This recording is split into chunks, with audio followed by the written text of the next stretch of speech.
거듭난 자라는 제목으로 하나님 말씀 증거하겠습니다. 오늘 본문은 니고데모 스토리입니다. 본문 앞에 2장에서 예수님께서 엄청난 표적들을 나타내시니까 그 인기가 얼마나 치솟았는지 수많은 사람들이 예수님을 따릅니다. 그런 가운데 유대인의 관원이자 선생인 니고데모가 밤에 은밀히 예수님을 찾아가죠.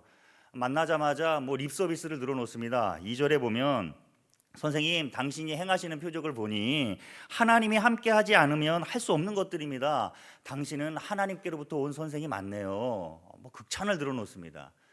그 말을 들으신 예수님께서 이 엄청난 칭찬에 고맙다 이런 대꾸도 하지 않으시고, 내가 진실로 말하는데 사람이 거듭나지 않으면 하나님 나라를 볼 수 없다 이렇게 말씀하세요. 이 무슨 의도이신가요? 이 니고데모의 중심을 꿰뚫는 기습 공격을 하신 겁니다. 그러니까 니고데모는 하나님 나라에 대한 갈망이 있었던 사람인 것 같습니다. 그러던 가운데 예수라는 청년이 등장을 해서 엄청난 표적들을 나타내니까 내가 갖고 있는 그 하나님 나라에 대한 의문을 저 사람에게 가져가면 좀 해결할 수 있지 않을까라는 기대가 있었나 봅니다. 그래서 일단 예수님을 극찬하면서 기분 좋게 하고 눈치 봐서 물어보려고 했는데, 예수님이 그 속마음을 알고 기습 공격을 하신 거예요. 거듭나야지 하나님 나라를 볼 수 있다. 네가 여기에 온 목적을 내가 알고 있다. 그러니까 변죽 울리지 말고 핵심 얘기하자는 거예요. 예수님의 이런 단도직입적인 말씀에 니고데모가 얼마나 놀라고 당황했겠습니까? 근데 니고데모도 달고 다른 내공 있는 고수라 멘탈 바로 부여잡고 다시 질문으로 되받아칩니다. 그러니까 4절에 보면 사람이 늙으면 어떻게 거듭날 수 있습니까? 다시 엄마 뱃속으로 들어가야 되는 겁니까? 이렇게 묻죠. 얼핏 보면 예수님의 말뜻을 전혀 이해하고 있지 못하는 것 같습니다. 그래서 사람들은 니고데모는 하나님의 일을 전혀 깨닫지 못하는 바보 취급을 해요. 근데 잘 생각해 봅시다. 당시 니고데모가 어떤 위치에 있는 사람입니까? 바리새인이자 율법과 성경에 능통한 학자였어요. 그러니까 당시 이스라엘 사회에서 상위 1%에 해당하는 종교 엘리트였습니다. 게다가 이스라엘의 선생이라잖아요. 그 1%에서도 최상위 계층 0.1%였어요. 이런 수준의 사람이 과연 예수님의 말뜻을 이해하지 못해서 이런 유치한 질문을 하는 우리보다도 못한 사람일까요? 아닙니다. 그건 오해라는 거예요. 그도 그럴 것이, 당시 예수님이 말씀하신 이 거듭남이라는 개념은 이 당시 사람들이 다 알려진 통념이었습니다. 예를 들면 그 당시에 이방인들도 유대교로 개종이 가능했어요. 근데 이제 절차를 거쳐야 돼요. 기도, 희생제사, 세례의식, 이 절차를 거쳐야 돼요. 이 절차를 거치면 유대인들은 그 이방인을 가리켜 거듭난 자, 새롭게 출생한 자 이렇게 붙였습니다. 이처럼 거듭남은 이미 유대인들에게는 널리 알려진 개념이었어요. 이렇게 볼 때 니고데모가 그 개념 이해를 못해서 이렇게 얘기한 게 아닙니다. 그럼 니고데모가 한 말의 의미는 뭐겠어요? 그동안 가짜 거듭남을 무수히 보아왔다는 거예요. 그러니까 거듭났다고는 하는데 이전과 별반 다르지 않은 모습을 보여진 걸 내가 무지기수로 봐왔다는 거죠. 그래서 예수님이라면 좀 다른 이야기를 할 줄 알았는데 자기도 아는 뻔한 거듭남을 얘기하니까 여기서 실망한 거죠. 그래서 사람이 새로 태어난다는 것은 늙은 사람이 다시 엄마 뱃속에 들어가는 것처럼 제 경험상으로는 불가능한 일인 것 같습니다. 결국 당신도 별다른 방법이 없다는 얘기입니까? 이런 의미로 대답한 거죠. 그때 예수님께서 이 뻔한 거듭남을 새로운 시각으로 이해시켜 주세요. 오늘 그거 얘기를 하고 싶습니다. 예수님이 말씀하시는 거듭남이란 무엇인지 한 두 가지로 살펴보도록 하겠습니다. 거듭남의 의미 첫 번째, 거듭남은 인간의 결단이나 의지가 아니라 성령으로만 가능하다는 거예요. 5절 한번 보시죠. 예수께서 대답하시되 진실로 진실로 내게 이르노니 사람이 물과 성령으로 나지 아니하면 하나님 나라에 들어갈 수 없느니라. 성령으로 나지 아니하면, 그러니까 거듭나는 것은 인간의 의지가 아니라 성령으로만 가능하답니다. 그도 그럴 것이 이 거듭남 어원의 의미가 위로부터라는 뜻이에요. 오직 위로부터 부어지는 성령의 주권적인 역사, 이것이 그 사람을 거듭나게 한다는 겁니다. 이렇게 성령으로 거듭난 사람만이 하나님 나라에 들어간다는 거예요. 그러니까 니고데모를 비롯한 바리새인들이 실패한 게 바로 이 지점이죠. 선한 행위, 종교 행위, 유대인의 혈통이라는 이 땅의 발버둥을 통해 하나님 나라를 획득하려고 했습니다. 그러니까 이렇게 하나님 나라에 대한 관심은 엄청 많은데, 정말 갈망하는데, 문제는 방법 자체가 틀렸다는 거예요. 예수님이 지금 그걸 지적하시는 겁니다. 인간의 방법이 아니라 성령의 방법으로 거듭나야지 하나님 나라에 들어갈 수 있는 거야, 이렇게 말씀하시는 거죠. 이런 점에서 이 바리새인의 영성은 불교의 영성과 비슷한 부분이 있습니다. 이 불교가 어떻게 이 인간의 부패함에서 거듭나려고 합니까? 고행하고 수행하고 도를 닦고 노력해서 해탈을 꿈꾸는 게 불교입니다. 그래서 스님들 중에는요, 도무지 따라갈 수 없을 정도로 존경할 만한 사람들도 있습니다. 정말 육체적으로 고행하고 고민하지 않고는 나올 수 없는 그런 심오한 깨달음들이 있어요. 저도 가끔 도전이 되기는 합니다. 하지만 그런 안간 힘은 니고데모와 같은 한탄으로밖에 결론될 수밖에 없어요. 왜요? 거듭남은 이 부패한 인간 스스로가 해결할 수 있는 문제가 아니기 때문입니다. 죄로 인해 이미 죽어버렸는데 어디서 새롭게 할 수 있는 능력을 만들어낼 수 있겠어요? 그게 불가능합니다. 예전에 이제 불교 방송에서 이런 드라마가 있었어요. 이 불교에도 이 맡은 직분에 따라 이름이 다 있습니다. 그러니까 승려들을 옆에서 돕는 여자 신도들이 있죠. 이걸 보살이라고 합니다. 우리식으로 말하면 권사님 정도 될 거예요. 한 보살이 한 승려의 참선을 위해 평생을 보필했습니다. 그렇게 수십 년 동안 뒷바라지를 하고 어느 날 자기 하나밖에 없는 외동딸에게 이런 심부름을 시키는 거예요. 한밤중인데, 얘야, 너 암자에 가서 그 스님과 하룻밤을 지내고 오거라. 아무리 불심이 좋다고 그렇지 하나밖에 없는 외동딸을 이렇게 해괴망측한 일을 시킬 수가 있습니까? 근데 이 딸이 불심이 좋은지 효심이 좋은 건지 몰라도 네 알겠어요 어머니 하고 암자로 갔어요. 그때 한밤중에 암자에 가서 문을 두드려요. 그러자 이 스님이 나와서 이 무슨 일이냐 그러니까 저희 어머니가 스님과 하룻밤을 지내고 오라고 하십니다. 이러자 이렇게 노승이 화를 버럭 내면서 이게 무슨 짓이냐, 나를 뭘로 보고 이런 요망한 짓거리 하지 말고 당장 가라 하고선 쫓아내버렸어요. 딸이 너무 일찍 오니까 어머니가 깜짝 놀라서 이게 무슨 일이냐 물어요. 그러자 이 딸이 어머니 역시 우리 스님은 그런 분이 아니시죠. 나를 당장에 나가라고 문전박대 하셨어요. 우리 스님은 고승이 분명해요. 막 신나서 자랑을 했습니다. 그 말을 들은 이 어머니가 한숨을 쉬면서 막 가슴을 치는 거예요. 내 평생의 노력이 허사로구나, 헛수고였구나, 헛고생이었네 하면서 막 한탄을 하더래요. 그리고 이렇게 말을 합니다.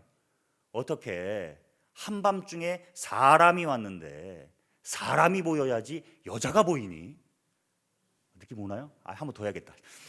어떻게 한밤중에 사람이 왔는데 사람이 보여야지 여자가 보이니? 불교 드라마인데 깨달음이 있어요. 감동이 몰려오고. 여기서 우리가 뭘 깨달을 수 있습니까? 방 안에서 수십 년 참선 쌓는다고 되는 게 아니라는 거예요. 사람이 아니라 여자가 보이잖아요. 인간의 노력으로는 하나님이 원하시는 의를 죽었다 깨나도 충족시켜 드릴 수가 없습니다. 그래서 바울도 로마서 7장 24절에서 한탄하잖아요. 오호라 나는 곤고한 사람이로다. 이 사망의 몸에서 누가 나를 건져내랴. 인간의 힘으로는 안 된다는 거예요. 그렇게 노력해도 결국에는 사망이라는 이 결론 앞에 좌절할 수밖에 없다는 거죠. 인간은 스스로 거듭난 삶을 살아낼 수가 없습니다. 그런데 바울이 그 불가능한 게 어떻게 가능해졌다고 합니까? 로마서 8장 1절 2절에서 이렇게 말을 합니다. 같이 한번 읽겠습니다. 시작. 그러므로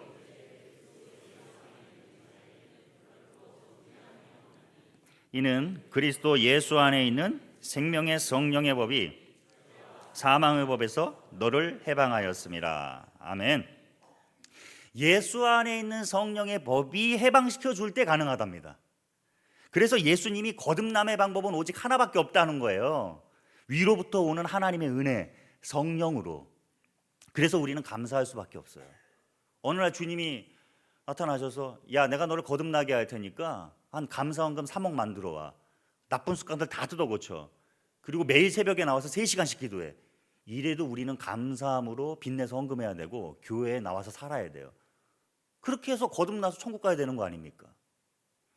그러나 나쁜 습관 하나도 고치지 않는 우리를 매일 거짓말하고 매일 미워하고 인격적으로 성숙이 전혀 이루어지지 않는 우리를 넌 옛삶이 지나가고 새로운 삶이 되었어. 성령을 통해 거듭나게 하시고 예수를 구주로 고백하게 하셔서 니고데모가 그토록 원하는 하나님의 나라를 거저 얻게 하셨습니다.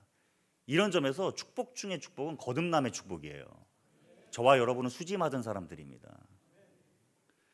제가 이제 인도 단기 선교를 다녀온 지 벌써 한 달이 됐습니다. 시간 금방 가네요. 인도는 공식적으로 3억 2천만 개의 신을 이제 숭배한다고 하죠. 비공식적인 것까지 합하면 뭐 수를 헤아릴 수가 없어요. 파악이 안 돼요. 겐지스강에 가니까 자기가 믿는 신의 모양을 크게 만들어 가지고 사람들이 어깨에 메고 그 겐지스강에 들어가 가지고 제사를 하더라고요. 아, 그 똥물인데 진짜 더럽긴 엄청 더럽더라고요. 피부병 걸릴 것 같은데 와, 그걸 아랑곳하지 않고 그냥 들어갑니다, 그 물에. 순돌본이라는 작은 섬마을에 들어갔는데 시기가 안 좋았어요. 힌두교 제사 시즌인 거예요. 와, 정말 밤낮을 자지 않고 그냥 스피커 틀어놓고 제사를 지내는데 잠을 안 재우더라고요. 그거 보면서 안쓰러웠습니다. 그거 다 헛수고인 거 아닙니까? 열정과 정성은 세계 최고인데 그거 다 지옥으로 전력 질주하고 있는 거잖아요. 그 다음날 이제 어린이 성경학교 사역을 하는데 그 현지 아이들이 뭐 찬양을 하는데 선교사님이 한국에서 불렀던 찬양 많이 갖고 왔어요. 그래서 익숙한 찬양들을 많이 하더라고요. 뭐 말은 못 알아들어도. 그래서 막 찬양을 하는데 그 중에 이 찬양이 귀에 들어왔습니다. 돈으로도 못 가요 하나님 나라. 여기도 외로우니까 좀 같이 부르겠습니다. 힘으로도 못 가요 하나님 나라. 거듭나면 가는 나라 하나님 나라. 믿음으로 가는 나라 하나님 나라. 제가 그 찬양을 들으면서 인도 아이들에게 정말 필요한 찬양이다 라는 생각이 들었어요. 근데 그때 또 문득 이런 생각이 드는 거예요. 사실 이 찬양은 지금 우리 한국교회 성도들에게 더 필요한 찬양 아니냐. 솔직히 우리를 울고 웃고 감사하고 기뻐하게 하는 게 뭡니까? 돈 아닙니까? 힘 아니에요? 어느새 우리는 니고데모와 같이 행복으로 가는 다른 길을 찾고 있지 않나 이런 생각이 들었어요. 그래서 예수님이 말씀하십니다. 성령으로 충만해야 된다. 거듭남의 은혜를 회복해야 된다. 그래야 유일한 기쁨이고 소망이고 생명이신 예수가 보인다. 그래서 우리를 이 예배 자리에 오게 하신 겁니다. 나에게 베푸신 거듭남의 은혜가 얼마나 큰 것인지 확인케 하시려고 우리를 불러주신 거예요. 이 은혜가 확인되고 확신이 될 때 도리어 감사합니다. 그럼에도 불구하고 감사합니다. 믿음의 찬양이 터져 나오는 거죠. 이게 진짜 치유죠. 이게 성도의 품격이고 꼭 경험하고 누리고 가시길 바랍니다. 우리를 사망의 법에서 건져주신 이 거듭남의 은혜로 회복하고 예수님 안에 있는 하나님 나라의 진수를 경험하는 저와 여러분 되기를 바랍니다. 자, 그런가 하면 예수님이 말씀하시는 거듭남의 의미 두 번째, 거듭난 사람은요 그 변화를 숨길 수 없다는 거예요. 8절 한번 보실까요? 바람이 임의로 불매 네가 그 소리는 들어도 어디서 와서 어디로 가는지 알지 못하나니 성령으로 난 사람도 다 그러하니라. 예수님께서 바람을 비유로 해서 이 거듭남을 설명하시죠. 여기서 거듭남의 두 가지 성격이 나와요. 하나는 신비성, 임의로 불매, 불고 싶은 대로 분답니다. 완전히 성령님의 주도적인 사역이라는 거죠. 성령님께서 주도적으로 하시는 일이기 때문에 그 성령님이 우리 안에서 어떻게 작용해서 이 신비스러운 거듭남을 행하시는지 우리는 설명을 할 수가 없어요. 그래서 당신은 언제 거듭났습니까? 이렇게 물으면요 극단적 돌이킴의 주인공을 제외하고는 자기가 언제 거듭났는지 잘 모릅니다. 그러니까 구원파가 항상 맨날 며칠 몇 시에 얘기하잖아요. 그거 안 되는 얘기예요. 몰라요. 저도 잘 모르겠습니다. 뭐 거듭은 났지만 왜 그런 겁니까? 내 뜻으로 된 게 아니고 내 의지로 된 게 아니고 내가 뭘 해서 된 게 아니라 성령님께서 임의대로 당신 뜻대로 역사하셔서 이루어진 일이기 때문에 그렇습니다. 또 다른 하나는 사실성. 여기가 이제 집중해야 될 포인트예요. 보이지는 않아도 그 소리는 들린다고 합니다. 그러니까 바람이 지나가면 낙엽이 흩어지고 지나가는 흔적이 남아요. 그렇게 해서 자기의 존재를 알려줍니다. 거듭남의 사실성. 마찬가지로 거듭난 사람에게도 이 사실성이 반드시 나타나게 되어 있어요. 이런 점에서 거듭난 사람은 반드시 세상 사람들도 눈으로 보고 귀로 듣고 확인할 수 있는 이 사실적인 변화가 나타나야 됩니다. 마치 아기가 처음 태어났을 때요, 누굴 닮았는지 분간이 안 가요. 그래서 뭐 누구 닮았네 서로 싸우잖아요. 그런데 돌쯤 지나가지고 이목구비가 뚜렷해지면요, 뭐 입씨름 할 필요가 없습니다. 우기지 못할 정도로 확연하게 구분이 돼요. 엄마 모습, 아빠 모습이 아주 교묘하게 스며들어 있습니다. 거듭나는 것도 마찬가지예요. 처음에는 언제 거듭난지 몰라요. 모를 수 있어요. 그러나 확실히 거듭났다면 신앙이 자라면서 이목구비가 하나님의 자녀답게 확연히 드러나야 됩니다. 자기가 세상에 속하지 않고 하나님에게 속했다는 걸 자각해요. 미국의 존 파이퍼 목사님이 이런 이야기를 합니다. 저도 자주 사용하는 예화인데, 어떤 여성이 은은한 달빛 아래서 자기가 이제 지니고 있는 목걸이를 비춰보면서 너무나도 좋아하고 있었어요. 이 알이 얼마나 큰지 달빛에만 비춰봤는데도 반짝반짝 빛이 나는 거예요. 너무 좋아가지고 이리 만지고 저리 만지고 뭐 뽀뽀도 하고 막 흐뭇해하고 있어요. 막 소리를 지르고 너무 좋아가지고. 그러고 있는데 갑자기 환한 불이 확 켜졌어요. 주변이 너무나도 환해요. 그리고 이 여성이 목걸이를 딱 봤어요. 근데 이게 웬일입니까? 이 목걸이가 다름 아닌 바퀴벌레였던 거예요. 그럼 어떻게 했습니까? 이 여성이 깜짝 놀라서 이 목걸이를 던져버립니다. 이처럼 거듭난 사람은 그 변화를 숨길 수가 없습니다.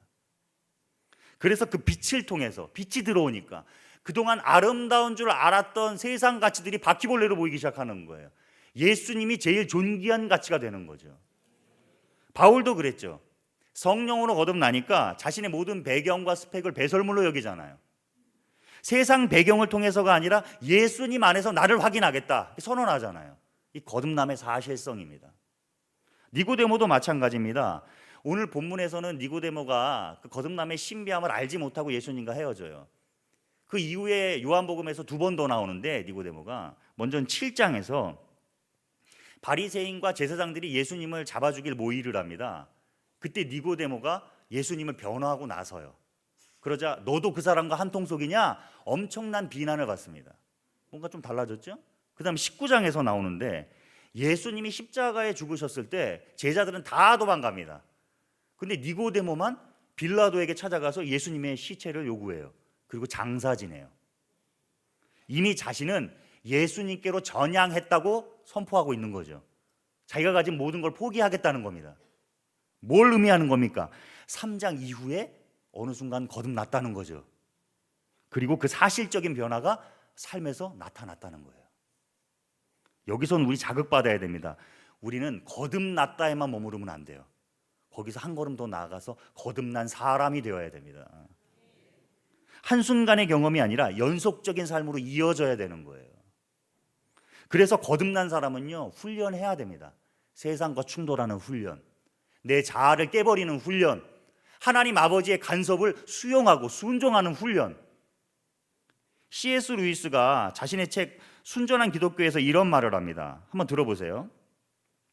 우리는 그리스도인의 삶을 살기 위해 하나님께서 주신 은혜에 의존해야 하지만, 그 은혜는 우리가 아무런 노력도 하지 않아도 된다는 면죄부가 아닙니다.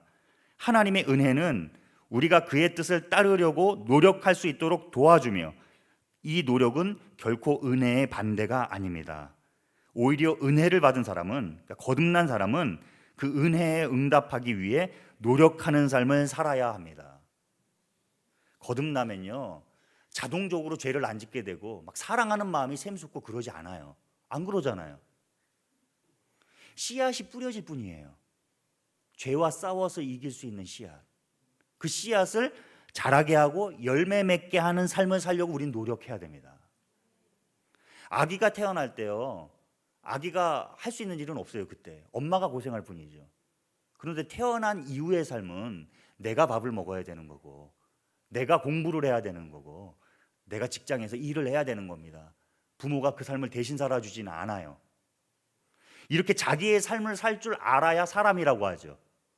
우리식으로 말하면 제자. 자, 여러분은 제자의 삶을 지금 살고 계십니까? 이 부분을 묵상하면서 떠오르는 사건이 하나 있었어요. 저는 99년도에 군에 입대했습니다. 99년도. 그때는 여전히 군대에 구타가 많았습니다. 정말 많이 때리더라고요. 그 목사 아들이라고 더 때렸어요. 많이 맞았습니다. 가혹행위도 심했고. 그런데 이제 2000년대 밀레니엄이 딱 넘어가면서 구타 및 가혹행위를 근절하자는 무드가 조성이 됐습니다. 무슨 큰 사건이 있었는지 아니면 대통령이 지시를 했는지 그 이유는 알 수 없어요. 근데 윗선에서 얼마나 강력하게 지시를 했는지 일선 부대에 있는 우리들은 하루가 멀다 하고 정신교육을 받았습니다. 뭐 소대장, 중대장, 대대장, 심지어 사단장까지 우리를 안 쳐다놓고 정신교육을 시키는 거예요. 구타하는 순간 니네들 인생 제대로 꼬인다면서 얼마나 겁을 주던지 분위기가 정말 살벌했습니다. 실제로 맞았다고 소원술이 딱 올리잖아요. 그럼 헌병대가 즉각 출동해서 그 가해자 체포해가지고 수사했으니까요. 어느 날인가 일과 다 끝난 저녁에 또 중대장이 소집을 합니다. 정신교육하는 거죠. 그날은 이 중대장이 작심을 했는지 앉아있는 사람 한 사람 한 사람마다 다 묻는 거예요. 구타를 하면 돼, 안 돼? 뭐 답이 정해져 있죠. 구타를 하면 안 됩니다. 하지 않겠습니다. 뭐 약속을 받아내는 거죠. 막 한 명씩 수십 명이 다, 저도 똑같이 대답했어요. 다 복붙이에요. 그러고 있는데 한 고참이 있었어요. 근데 이름도 기억이 납니다. 배성진이라고. 그땐 예수 안 믿었는데 지금 어떤지 모르겠습니다. 이 방송을 보고 계시면 예수님께로 돌아오십시오. 그 고참 차례가 왔어요. 구타하면 돼, 안 돼? 그 고참이 이렇게 얘기를 합니다. 남자들이 있고 계급이 있는 곳인데 때릴 수 있다고 생각합니다. 그 말이 끝나자마자 분위기가 싸해졌어요. 소음지수 0데시벨. 중대장은 할 말을 잃었고 저는 야 오늘 밤에 잠 다 잤다. 이제 군장 메고 밤새 돌아야겠네 하고 눈을 질끈 감고 마음의 준비를 하고 있었어요. 그런데 그 고참이 이어서 이렇게 얘기를 하는 거예요. 할 수 있다고 생각하지만 하지 말라고 명령하시니까 안 하겠습니다. 또라이죠. 이럴 거면 처음부터 안 한다고 해야죠. 왜 이렇게 얘기해요? 이상한 애예요. 근데 중대장이 또 그릇이 컸나 봐요. 그 말을 듣더니 픽 하고 웃으면서 고개를 끄덕입니다. 25년이 지난 지금도 워낙 강렬한 사람이라고 잊혀지지가 않아요. 그런데 가만히 생각해 보니까 이게 올바른 군인 정신 같습니다. 자신의 생각과 가치관에 맞지 않아요. 그러나 자기가 군인이라는 신분을 알고 있기 때문에 이해가 안 되지만 그 명령에 복종하는 거죠. 영적으로도 맞다고 생각합니다. 하나님이 원하시는 건요, 죄악된 생각조차 하지 않는 무결점의 경지를 원하시는 게 아닙니다. 그거 안 되잖아요. 우리 불가능합니다. 그거 안 돼요. 고민도 하지 않는 무지성의 복종이나 덮어놓고 따르는 맹종을 원하시는 것도 아니에요. 그건 로버트입니다. 하나님은 우리를 인격으로 대하세요. 인격으로. 그래서 우리를 거듭나게 하셔서 분별할 수 있게 하시는 거예요. 계속 그렇게 살 것인지 아니면 돌이켜서 거듭난 자답게 살 것인지 고민하고 선택하라는 거예요. 그렇기 때문에 술 먹는 그리스도인은 말 자체가 안 됩니다. 술 먹으면서 비참해하는 그리스도인은 있을 수 있어요. 그러나 먹어도 된다는 아니에요. 지금 이걸 하나님이 기뻐하시느냐, 여기에 집중해야 됩니다. 우리는 분간이 되는 사람들이에요. 뭔가 찝찝하잖아요. 찔리잖아요. 이렇게 살면 안 될 것 같다는 생각이 들잖아요. 그러면 육신의 정욕, 안목의 정욕, 이 세계 자랑과 싸워야 되는 거죠. 언제까지요? 우리 주님이 오실 때까지. 이런 점에서 진짜로 거듭남의 은혜를 아는 사람은 하고 싶어도 하지 않습니다. 할 수 있지만, 할 수 있는 힘이 있지만 거듭난 사람은 안 하려고 발버둥을 칩니다. 이 싸움을 포기하게 되면요, 정말 신앙이 가난해지게 됩니다. 비루해지고 연명하는 신앙생활을 하게 돼요. 강화도에 가면요, 130년 전통의 홍의교회라고 있어요. 정말 오래됐죠. 130년이면. 초기 성도들의 이름에 공통된 특징이 있었어요. 이름 끝자에 한일로 끝나는 돌림자래요. 모든 성도들이. 그러니까 박능일, 권신일, 김경일, 주광일, 정대일 다 일자로 끝난대요. 이 우연이 아니에요. 사연이 있어요. 동네에서 훈장을 하던 박능일이 먼저 믿었습니다. 자기 서당을 교회로 바꿨어요. 그래서 사람들이 점점 믿기 시작해요. 이들이 믿고 난 이후에 자기식의 새로운 이름을 짓기를 원했대요. 왜냐? 옛사람이 죽었다가 다시 태어난 거듭남의 감격이 있기 때문이랍니다. 그래서 돌림자는 주 안에서 하나라는 뜻으로 한일자를 넣기로 했대요. 맨 마지막 자에.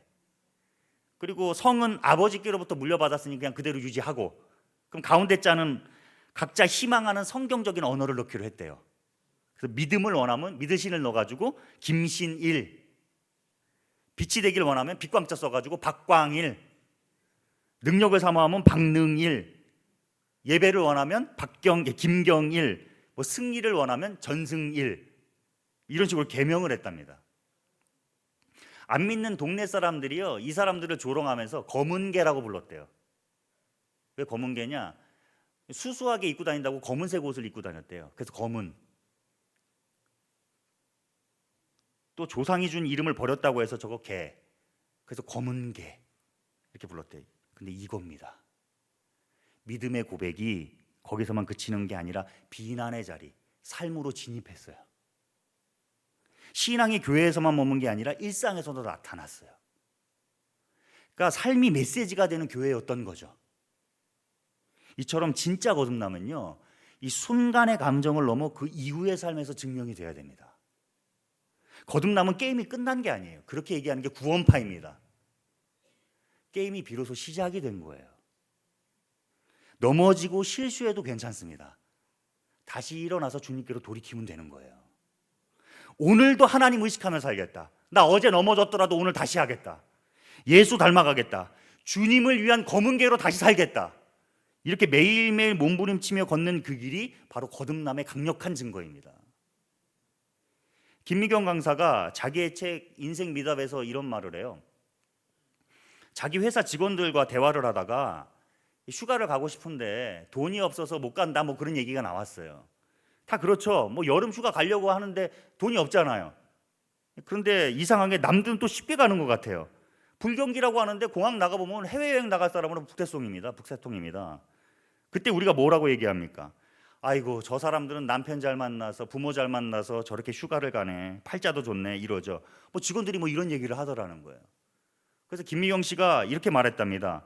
지금부터 한 달에 10만 원씩 모아.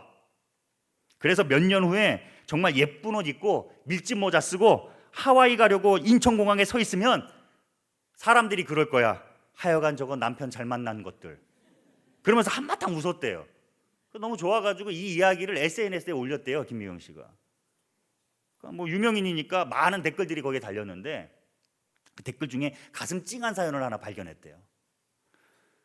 남편이 매일매일 일당을 벌어오는 직업입니다. 그래서 하루 4,000원씩 1월 1일부터 꼬박꼬박 모아서 드디어 50만 원이 넘었어요. 선생님, 저요 드디어 우리 애들 둘 데리고 이번 여름에 워터파크 갈 수 있어요. 그 댓글을 보는데 눈물이 나오더래요. 젊은 엄마의 간절한 소망이 느껴져서. 김미경 씨가 젊을 때 아이들 키우느라 돈이 궁색해가지고 워터파크는 차마 못 가고 어떻게 욕조에 물 받아놓고 호수로 이렇게 놀아주던 기억이 나더래요. 저도 그랬습니다. 그래서 이 엄마가 너무나도 대견하더래요. 그리고 이렇게 말을 합니다. 하루 4,000원이 뭐 그리 대수로울까 싶을 테지만 이 정성이 하루하루 쌓여 소망을 이루었잖아요. 우리에게 로망은 이렇게 매일매일 쌓고 저축해서 이루어지는 것이지 그냥 기다린다고 해서 오는 게 아닌 것 같아요. 거듭난 자로 사는 것도 마찬가지입니다. 각오와 결심만으로 되지 않습니다. 눈물 흘리는 걸로 퉁치면 안 됩니다. 그건 자기만족이고 정신승리일 뿐이죠. 40일 금식 같은 걸로 한 방의 이벤트로 되지 않아요. 4,000원 모으듯이 매일매일 믿음의 삶을 쌓아가고 중첩시켜 갈 때 완성되어 가는 거죠. 하나님은 이런 누적된 삶의 예배를 대견해 하십니다. 초대교회 성도들이 그랬습니다. 그리스도인이라는 말이 어떻게 생겼습니까? 자기들이 붙인 게 아니에요. 세상의 방식과 다르게 사는 그들을 보고 너희는 우리와 다르네. 너희는 예수를 따르는 사람들이구나. 매일의 삶에서 거듭남의 증거가 나타나니까 세상 사람들이 지어준 별명입니다. 하루아침에 된 게 아닙니다. 매일매일 거듭난 자다운 작은 모습들이 쌓이고 쌓여서 붙여진 겁니다. 우리도 마찬가지여야 됩니다. 삶에서 거듭남의 증거가 차고 넘치는 하나님의 자랑거리 저와 여러분 되기를 바랍니다. 자, 말씀 정리하면서 정신분석학자 이무석 박사가 쓴 30년 만의 휴식에 있는 내용이에요. 한 주정뱅이가 있었습니다. 노름으로 전 재산 날리고 매일 술 먹느라 부인과 자녀들을 매일 폭행하는 그런 질 나쁜 사람이었죠. 그러다가 어느 날 회개해서 교회를 다니기 시작합니다. 근데 그를 아는 사람들은 고개를 가로지으면서 야, 저 사람이 교회를 얼마나 다니겠어? 몇 번 못 다니다가 그만둘 거야. 그런데 이 사람이 무슨 은혜가 있는지 계속 꾸준히 다니는 거예요. 그 모습을 본 친구가 의아해가지고 어느 날 묻습니다. 교회에서 목사님이 뭐라고 가르치시던가 뭐 착하게 살라고 하는 것 같기도 한데 잘 모르겠어. 그래서 친구가 또 물어요. 성경은 누가 썼다고 하던가 글쎄 잘 모르겠는데. 이것저것 몇 개 물어봤는데 대답이 시원찮은 거예요. 그래서 친구가 화를 버럭 내면서 넌 도대체 교회 다니면서 뭘 배운 거냐? 그러자 이 주정뱅이였던 그가 이번에는 자신 있게 대답을 합니다. 그런 건 잘 모르겠는데 확실히 달라진 거 하나 있어.